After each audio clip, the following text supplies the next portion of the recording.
Hello everyone, स्वागत है आपका इस यूट्यूब चैनल में। मैं अंकित कुमार आज क्लास 10th का सोशल साइंस और इसमें हिस्ट्री का चैप्टर वाइज चैप्टर ऑब्जेक्टिव का डिस्कस करने वाले हैं। तो आप लोग इस चैनल के माध्यम से सभी सोशल साइंस के ऑब्जेक्टिव को आराम से देख सकते हैं और रिवीजन भी कर सकते हैं। तो ये रिवीजन के पर्पज़ से ही बनाया गया है। तो चलिए स्टार्ट करते हैं। हिस्ट्री का पहला क्वेश्चन है, यानी पहला चैप्टर यूरोप में राष्ट्रवाद है। पहला क्वेश्चन है, इटली तथा जर्मनी वर्तमान में किस महादेश के अंतर्गत आते हैं? तो ऑप्शन ए है उत्तरी अमेरिका, दक्षिणी अमेरिका, यूरोप है कि पश्चिम बंगाल है। तो आप लोग इसका जवाब कमेंट में दीजिए और चलिए हम लोग स्टार्ट करते हैं। तो इसका जवाब जो है यूरोप है, यानी इटली तथा जर्मनी वर्तमान में किस महादेश के अंतर्गत आते हैं? तो यूरोप के अंतर्गत आते हैं। अगले क्वेश्चन की तरफ बढ़ते हैं। अगला क्वेश्चन है हमारा, बताइए फ्रांस में किस शासक वंश की पुनर्स्थापना वियना कांग्रेस द्वारा की गई थी? फ्रांस में किस शासक वंश की स्थापना वियना कांग्रेस द्वारा की गई थी? ऑप्शन ए है हैब्सबर्ग, आलिया वंश, बूढ़े वंश और जार शाही है। तो आप लोग बताइए इसका जवाब क्या होगा? तो ऑप्शन नंबर सी है बूढ़े वंश। अगला क्वेश्चन है, मेजनी का संबंध किस संगठन से था? तो मेजनी का संबंध जो है हमारा किस संगठन से था? लाल सेना ए ऑप्शन है, बी ऑप्शन है कार्बोनरी, फ्लिक, हेटरियो और डाइट है। तो चलिए हम लोग क्वेश्चन नंबर 3 का आंसर देखते हैं। तो मेजनी का संबंध किस संगठन से है? तो इसका आंसर होगा कार्बोनरी। क्या होगा? कार्बोनरी। अगला सवाल है, क्वेश्चन नंबर 4 है, इटली एवं जर्मनी के विरुद्ध निम्न में से कौन था? क्या इटली एवं जर्मनी के एकीकरण के विरुद्ध इंग्लैंड है, रूस है, ऑस्ट्रेलिया है या पर्सा है? तो बताइए इटली एवं जर्मनी वर्तमान में किस महादेश के अंतर्गत आते हैं? ये विरुद्ध में कौन था? तो इसका आंसर होगा ऑस्ट्रेलिया। क्या होगा? ऑस्ट्रेलिया। हम लोग क्वेश्चन नंबर 5 की तरफ बढ़ते हैं। क्वेश्चन नंबर 5 है, काउंटर कबूर को विक्टर इमैनुअल ने किस पद पे नियुक्त किया था? काउंटर कबूर को विक्टर इमैनुअल ने किस पद पे नियुक्त किया था? तो इसका आंसर है प्रधानमंत्री। क्या है इसका आंसर? प्रधानमंत्री। हम काउंटर कबूर को विक्टर इमैनुअल ने किस पद पे नियुक्त किया था? प्रधानमंत्री। अगला सवाल है, गैरीबाल्टी पेशे से क्या था? गैरीबाल्टी जो है हमारा वो पेशे से क्या था? क्या सिपाही थे या किसान थे या जमींदार थे या नाविक थे? गैरीबाल्टी पेशे से नाविक थे। कैसे थे? नाविक। अगला क्वेश्चन 7 है कि जर्मन राइन राज्य का निर्माण किसने किया था? तो जर्मन राइन राज्य का निर्माण लुई 18वां, नेपोलियन बोनापार्ट, नेपोलियन तृतीय और या बिस्मार्क किया था। जो जर्मन राइन राज्य का निर्माण जो किया था वो नेपोलियन बोनापार्ट किया था। कौन किया था? Napoleon Bonaparte. क्वेश्चन नंबर 8 है, जालवेरी कैसी संस्था थी? जालवेरी कैसी संस्था थी? तो जालवेरी जो है हमारा वो क्रांतिकारी की, व्यापारियों की, विद्वानों की या पादरी मर्दा। तो जालवेरी एक संस्था थी व्यापारियों की। किसकी है? व्यापारियों की। क्वेश्चन नंबर 9 की तरफ बढ़ते हैं हम लोग। क्वेश्चन नंबर 9 है हमारा कि रक्त एवं लौह की नीति का अवलंबन किसने किया? तो इसका आंसर होगा आपका मेजनी है या हिटलर है या बिस्मार्क है या विलियम वन है। तो रक्त एवं लौह की नीति का अवलंबन किसने किया? तो इसका आंसर होगा आपका बिस्मार्क। कौन होगा? बिस्मार्क। अगला क्वेश्चन की तरफ बढ़ते हैं। क्वेश्चन नंबर 10, फ्रैंकफर्ट की संधि कब हुई? फ्रैंकफर्ट की संधि कब हुई? तो फ्रैंकफर्ट की संधि जो हुआ था क्या 1864 में हुआ था या 1866 में हुआ था या 1870 में हुआ था या आपका 1871 में हुआ था? तो फ्रैंकफर्ट की संधि जो हुई थी वो 1871 ईस्वी में हुई थी। कब हुई थी? 1871 ईस्वी में। चलिए अगले क्वेश्चन की तरफ बढ़ते हैं। Question number 11। क्वेश्चन नंबर 11 हमारा, यूरोप वासियों के लिए किस देश का साहित्य एवं ज्ञान विज्ञान प्रेरणा स्रोत रहा? तो बताइए यूरोप वासियों के लिए किस देश का ज्ञान विज्ञान एवं प्रेरणा स्रोत रहा? तो इसका आंसर है जर्मनी होगा या यूनान होगा या तुर्की होगा या इंग्लैंड होगा। तो यूरोप वासियों के लिए किस देश का साहित्य में ज्ञान विज्ञान प्रेरणा स्रोत रहा है? तो हमारा इसका आंसर होगा यूनान। क्या है? यूनान। अगला क्वेश्चन की तरफ बढ़ते हैं। क्वेश्चन नंबर 12 है, नेपल्स की क्रांति कब हुई थी? तो नेपल्स की क्रांति क्या 1820 ईस्वी में हुई थी या 1821 ईस्वी में हुई थी या 1822 ईस्वी में हुई थी या 1823 ईस्वी में हुई थी? तो बताइए नेपल्स की क्रांति कब हुई थी? तो हम लोग इसका आंसर ऑप्शन बी करेंगे जो 1821 ईस्वी में हुई थी। क्वेश्चन नंबर 13 की तरफ बढ़ते हैं। क्वेश्चन नंबर 13 हमारा कि चार्टिस्ट आंदोलन कहाँ हुआ था? चार्टिस्ट आंदोलन कहाँ हुआ था? तो चार्टिस्ट आंदोलन फ्रांस में हुआ था या ऑस्ट्रेलिया में हुआ था या हंगरी में हुआ था या इंग्लैंड में हुआ था? बताइए आप लोग चार्टिस्ट आंदोलन कहाँ हुआ था? इसका आंसर है ऑप्शन डी, इंग्लैंड में हुआ था। चार्टिस्ट आंदोलन कहाँ हुआ था? इंग्लैंड में। अगला क्वेश्चन, यूनान को एक स्वतंत्र राष्ट्र घोषित किया गया। यूनान को एक स्वतंत्र राष्ट्र घोषित किया गया। कब किया गया? 1836 में या 1832 में या 1842 में या 1830 ईस्वी में किया गया। तो इसका आंसर है यूनान को एक स्वतंत्र राष्ट्र घोषित किया गया 1832 ईस्वी में। इसका आंसर राइट आंसर होगा। अगला क्वेश्चन है कि कार्बोनरी संगठन किस वर्ष हुआ था? तो आप लोग याद रखिएगा, ये क्वेश्चन प्रत्येक साल पूछा जाता है कि कार्बोनरी संगठन किस वर्ष हुआ है। 1832 है कि 1815 है कि 1820 है या 1831 है? तो इसका आंसर होगा कि 1820 ईस्वी में हुआ था। कब हुआ था? 1820 ईस्वी में। अगला सवाल है एड्रियानोपुल की संधि कब हुई थी? एड्रियानोपुल की संधि जो हुई थी कब हुई थी? तो याद रखिएगा, एड्रियानोपुल की जो संधि हुई थी वो 1828 में हुई थी या 29 में हुई थी या 30 में हुई थी या 1931 में हुई थी? तो इसका राइट आंसर होगा ऑप्शन नंबर बी, 1829 ईस्वी में एड्रियानोपुल की संधि हुई थी। अगला क्वेश्चन की तरफ बढ़ेंगे, जो क्वेश्चन नंबर 17 है कि एड्रियानोपुल की संधि किन दो देशों के बीच हुई थी?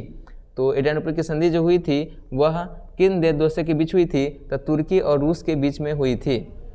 अगला क्वेश्चन की तरफ बढ़ेंगे।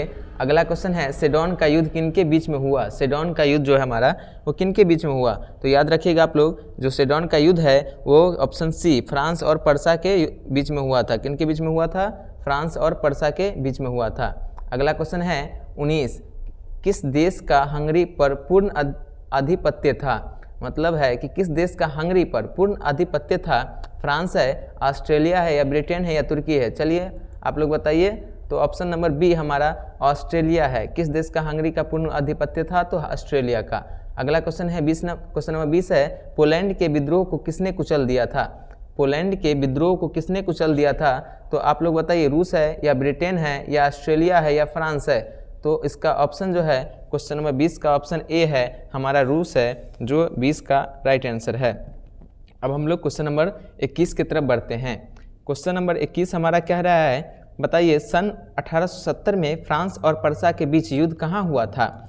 सेडोन में हुआ था या सेडोवा में हुआ था या साइडान में हुआ था या फ्रैंकफर्ट में हुआ था? तो हम लोग का आंसर जो है वो सेडोन में हुआ था। कहाँ हुआ था? सेडोन में। 1870 में फ्रांस और पर्सा के बीच जो युद्ध हुआ था वो सेडोन में हुआ था। अगला सवाल है क्वेश्चन नंबर 22, किस युद्ध के बाद जर्मनी का एकीकरण पूरा हुआ? तो ये किस युद्ध के बाद हुआ था? आप लोग बताइए। तो इसका आंसर है डी, सेडोन के युद्ध में हुआ था। किस युद्ध के बाद जर्मनी का एकीकरण हुआ? तो सेडोन के युद्ध के बाद हुआ था। अगला क्वेश्चन है यंग यूरोप का संस्थापक कौन था? यंग यूरोप का संस्थापक कौन था? मेजनी है या गैरीबाल्टी है या विक्टर एमेनुअल है या मुसोलिनी है? तो आप लोग इसका आंसर बताइएगा। ऑप्शन नंबर ए, यंग यूरोप का संस्थापक कौन है? मेजनी है। क्वेश्चन नंबर 24 है कि यूरोप का मरीज किसे कहा जाता है? ये सवाल बहुत ही मोस्ट इंपोर्टेंट है, जो क्लास 10th में डायरेक्ट एग्जाम में आपको देखने को मिलेगा। तो यूरोप का मरीज किसे कहा जाता है? तो आपका ऑप्शन नंबर ए हो जाएगा, तुर्की को कहा जाता है। अब हम लोग क्या करते हैं, चैप्टर नंबर दूसरे की तरफ बढ़ते हैं और इतिहास का चैप्टर नंबर दूसरे की तरफ। तो हम लोग हिस्ट्री का चैप्टर नंबर 1 देख लिए हैं। अब हम लोग चैप्टर नंबर 2 देखेंगे, जिसका नाम है समाजवाद एवं साम्यवाद।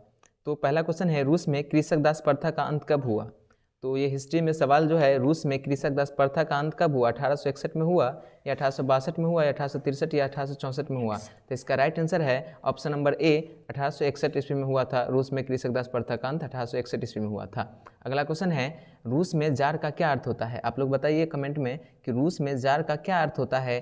पीने का बर्तन है या पानी रखने का मिट्टी है या रूस का सामंत है या रूस का सम्राट है? तो इसका आंसर होगा डी, रूस का सम्राट। अगले क्वेश्चन की तरफ बढ़ेंगे। क्वेश्चन नंबर 3 है हमारा, कार्ल मार्क्स का जन्म कहाँ हुआ था? कार्ल मार्क्स का जन्म कहाँ हुआ था? आप लोग जरूर से बताइएगा। तो ऑप्शन नंबर ए है, जर्मनी में हुआ था, इंग्लैंड में हुआ था या इटली में हुआ था या रूस में हुआ था? तो इसका राइट आंसर है, हम लोग देखेंगे, इसका राइट आंसर है option number A, Karl Marx का जन्म हुआ था, जर्मनी में हुआ था। क्वेश्चन नंबर 4 की तरफ बढ़ते हैं हम लोग। चलिए, क्वेश्चन नंबर 4 कहता है, साम्यवादी शासन का पहला प्रयोग कहाँ हुआ था? साम्यवादी शासन का पहला प्रयोग क्या? ऑप्शन नंबर ए, रूस में हुआ था या ऑप्शन नंबर बी, जापान में हुआ था या ऑप्शन नंबर सी, चीन में हुआ था या क्यूबा में हुआ था? चलिए, इसका राइट आंसर हम लोग देखते हैं। क्वेश्चन नंबर ए है, ऑप्शन नंबर ए है, रूस, साम्यवादी शासन का रूस है। अगला क्वेश्चन है, निम्नांकित में कौन यूरोपियन समाजवादी नहीं था? कौन है जो यूरोपियन समाजवादी नहीं था? लुई वोल्वा है या सेंट साइमन है या कार्ल मार्क्स है या रॉबर्ट ओवेन है? तो यूरोपियन समाजवादी कौन नहीं था? इसका राइट आंसर होगा option number C, Karl Marx. अगला क्वेश्चन है, वॉर एंड पीस किसकी रचना है? वॉर एंड पीस किसकी रचना है? कार्ल मार्क्स की है या टॉलस्टॉय की है या दोस्तोवस्की का है या एंजेल्स का है। तो याद रखिएगा इसका राइट आंसर आपका हो जाएगा option number B, Tolstoy. War and peace का बदला है तो टॉलस्टॉय कार्ल मार्क्स जो पूछे दास कैपिटल का कार्ल मार्क्स होता है। क्वेश्चन नंबर 7 है बोल्शेविक क्रांति कब हुई? तो याद रखिएगा ऑप्शन नंबर ए है फरवरी 1917 में हुआ था, या ऑप्शन बी है नवंबर 1917 में हुआ था, या ऑप्शन सी है अप्रैल 1917 में हुआ था, या 1905 में हुआ था। तो आप लोग इसका राइट आंसर है ऑप्शन नंबर बी, नवंबर 1917 में हुआ था। अगला सवाल है लाल सेना का गठन किसने किया था? लाल सेना का गठन किसने किया था? ऑप्शन नंबर ए है कार्ल मार्क्स किया था, या ऑप्शन नंबर बी स्टालिन किया था, या ट्रोट्स्की किया था, या केरेंस्की किया था। इसका राइट आंसर होगा ऑप्शन नंबर सी, ट्रोट्स्की। लाल सेना का गठन किसने किया? ट्रोट्स्की का किया। लेनिन की मृत्यु कब हुई थी? ये भी सवाल है, क्या लेनिन की मृत्यु कब हुई थी? ऑप्शन नंबर ए 1921 में हुई थी, या 1922 में हुई थी, या 1923 में हुई थी, या 1924 में हुई थी। तो इसका right answer option number D है जो 1924 में हुई थी। चलिए अगले सवाल की तरफ बढ़ते हैं। अगले सवाल है क्वेश्चन नंबर 10, ब्रेस्ट-लिटोवस्क की संधि किन देशों के बीच हुई थी?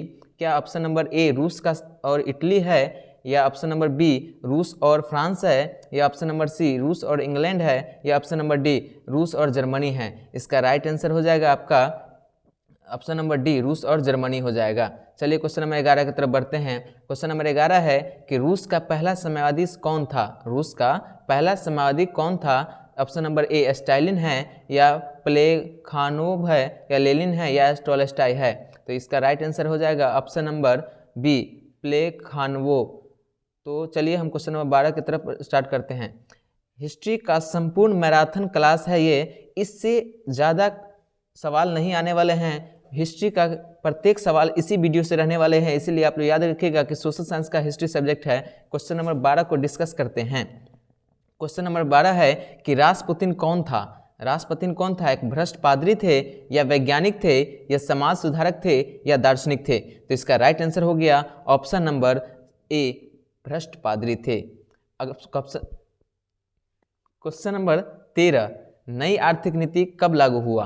तो याद रखिएगा इसका ऑप्शन ए है 1921 में, 1923 में, 1920 में, या आपका